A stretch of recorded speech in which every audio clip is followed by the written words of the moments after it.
Day 2 at the Great Escape. We're here with Ferris and Sylvester ahead of their show at the Unitarian Church. What can fans expect from your show tonight, Great Escape? Who knows? Wow. It's going to be better than last year, because I don't know if your cameras can pan, but last year we were busking just down there, the street. and now we're in an actual venue, so it's going to be better than last year, whatever happens. So we're happy with that. So it's been a big year for you, gone from busking at the Great Escape to playing South by Southwest, Eurosonic. Obviously you received PRS Foundation funding, International Showcase Fund. Yeah. What did you guys use that for at South by, or to get out to South by?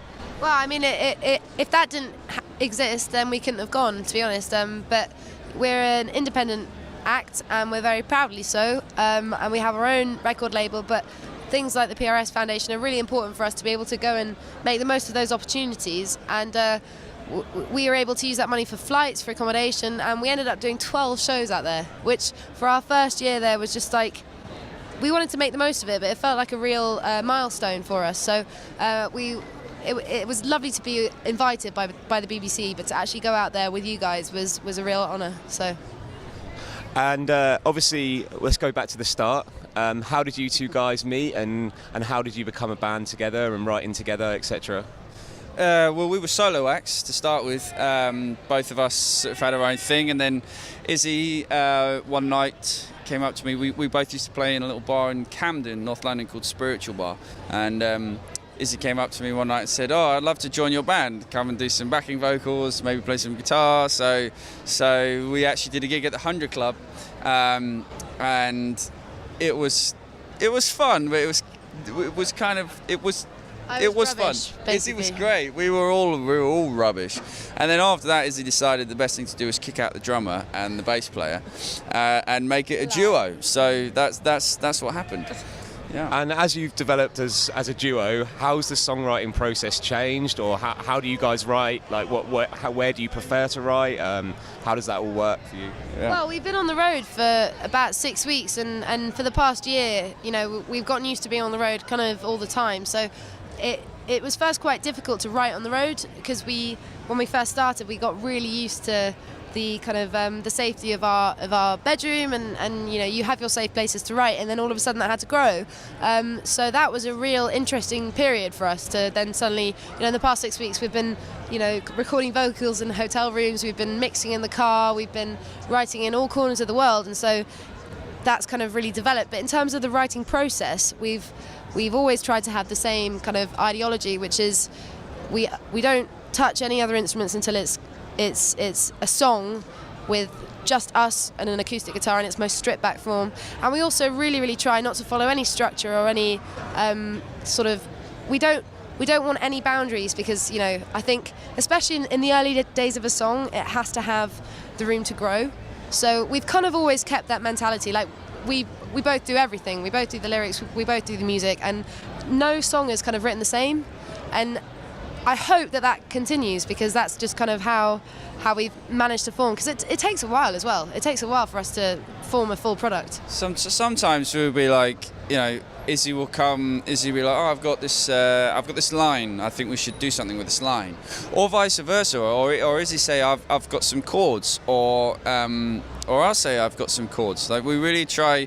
It's like some duos or some bands will be like, this guy does the music and this guy does the lyrics. And one of our favourite bands actually called Squeeze, they do that. Glenn Tilbrook do the music, and Christopher does the lyrics, as far as I know.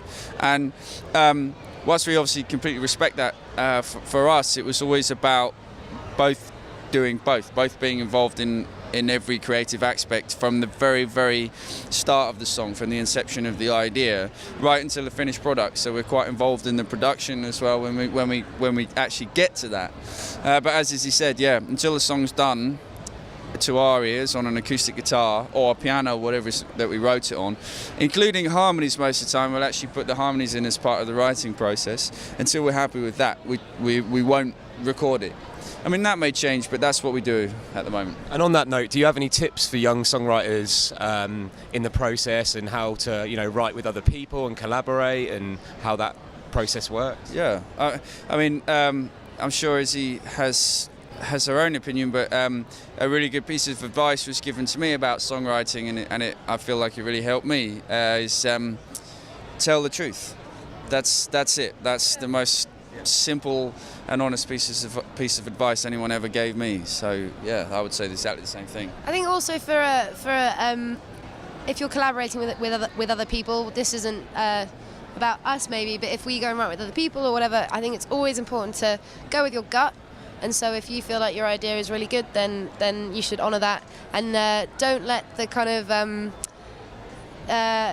different trends and the desire to be cool get in the way of writing a good song.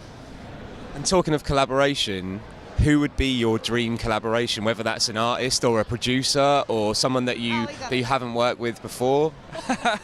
We got loads. Yeah, we've got a lot of dream people that we'd like to work with. Someone like Hans Zimmer would be really interesting to work with, like on a creative level, the way that he uses sound. And there's also we did a cover of a Kinks song. We'd love to do some work with. We've heard from Ray Davies very briefly, and we actually loose pen friends. Yeah, come on, Ray, let's do some work together. Come on, Ray.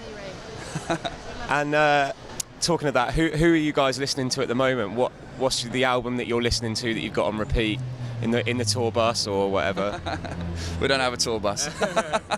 We have a giant tour truck. No, we don't. We have a car. We have a car. But we've been listening to one of our favourite duos, actually, Shovels and Rope, brought out an album recently, so that's been on in the car. We've been listening Alabama Shakes, Sound and Colour, their album. That's always on over the past 6 weeks. That's been huge. But what we'd say is that we always strive to listen to loads of different types of music. We don't really have one genre that we like to listen to more than another, I'd say. Like, I love listening to Eminem, I love listening to metal, I love listening to a lot of music, and we both do. Gypsy jazz. So I think what's important is to, especially when you're on the road, is to just keep listening to loads of different types of music. And I guess as we're at the Great Escape, let's end on who are you guys wanting to see tonight? In fact, just in here, I think maybe a couple of acts before us is Rosie Carney, and her album is beautiful, so check her out because she's honestly fantastic. So we're going to go and catch her.